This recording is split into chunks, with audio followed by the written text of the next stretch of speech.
Olá pessoal, meu nome é Vanessa, eu sou aluna da Matemática, licenciatura aqui da UFSJ, e hoje eu vou falar da classificação de sistemas de equações diferenciais lineares do plano. Nesse projeto eu fui orientada pela doutora Patrícia Tempesta, professora aqui do DEMAT. Bom, o objetivo desse pôster é usar essa classificação para descrever o comportamento das soluções do sistema que descreve o modelo do oscilador harmônico. Para isso, eu dividi o trabalho em duas partes. A primeira, a gente vai falar um pouco dos sistemas planares e depois a gente vai falar da equação do oscilador harmônico.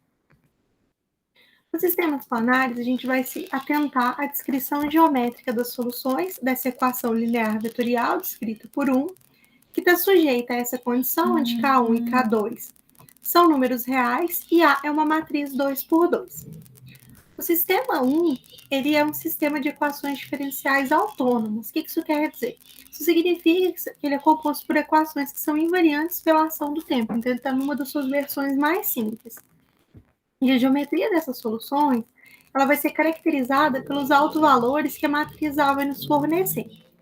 Cada solução desse sistema, ela pode ser descrita dessa forma matematicamente e vista como uma curva parametrizada no plano, que a gente vai chamar de órbita, e é esse conjunto de pontos aqui. Essa órbita, ela é o traço da nossa solução. Ela é a representação gráfica do conjunto imagem. E ele é munido de uma orientação, que é comumente dada por uma seta, e ela é dada pelo crescimento de t, então indo de um tempo passado para um tempo futuro. Aí, pelo teorema da existência e unicidade, a gente tem que por cada ponto passa uma única solução, então logo geometricamente, por cada ponto passa uma única órbita. O esboço desses conjuntos no plano é chamado retrato de fase, então a decomposição do R2 segundo essas órbitas são o nosso retrato de fase. E com base nos tipos de autovalores que a nossa matriz nos fornece, a gente consegue classificar o comportamento dessas órbitas dos sistemas do tipo o sistema 1, e daí a gente tem que existem 14 tipos distintos de comportamento, sendo que 11 deles aparecem no oscilador harmônico simples. Então vamos falar do oscilador harmônico simples. Primeiramente, o oscilador harmônico, ele é um sistema que quando se desloca da sua posição inicial, ele sofre uma força restauradora que é proporcional ao seu deslocamento. Isso acontece graças à segunda lei de Newton, e a gente tem que essa equação aqui abaixo, essa EDO, ela é conhecida como oscilador harmônico amortecido. Então, ela descreve o comportamento do nosso oscilador harmônico.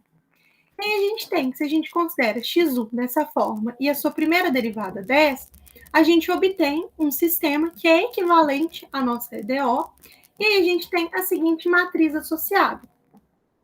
E daí a gente resulta ainda que esse par de funções aqui, ele é a solução desse sistema, somente se essa condição aqui de baixo é satisfeita.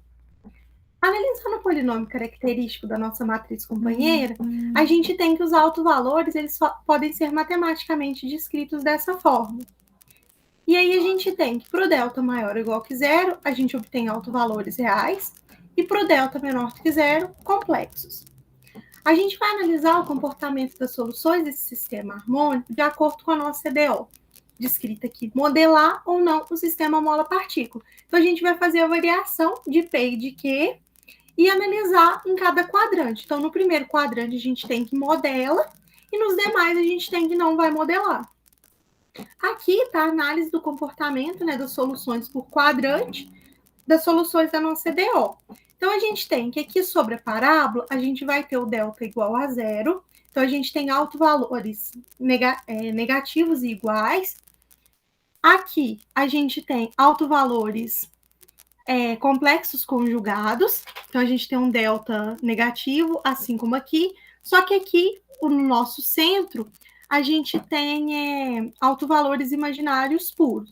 Então, aqui a gente tem a caracterização de um centro, e aqui a gente tem uma espiral estável. Aqui, ó, nesse caso e nesse, a gente tem que eles são críticos. Então, qualquer mudança que a gente fizer no parâmetro P, a gente faz com que eles percam as características que eles têm. Quando esse aqui perde, ele se transforma nesse, e quando esse aqui perde, ele se transforma nesse. Então, aqui ó, a gente tem comportamento de atrator, porque conforme o tempo decorre, elas vão indo para esse ponto aqui, que é o nosso ponto de equilíbrio. Aqui acontece a mesma coisa, também é um atrator, né? Tem comportamento de atrator. No segundo quadrante vai acontecer o contrário do primeiro para esses casos aqui. E já nos quadrantes de baixo vai acontecer o comportamento de celas. Então, nesse caso, a gente vai ter autovalores reais, porém com sinais distintos. Os demais casos, eles estão retratados mais detalhadamente, tanto aqui nas referências, quanto no trabalho que a gente produziu no final da nossa iniciação. Então, aqui estão as referências e muito obrigado pela atenção.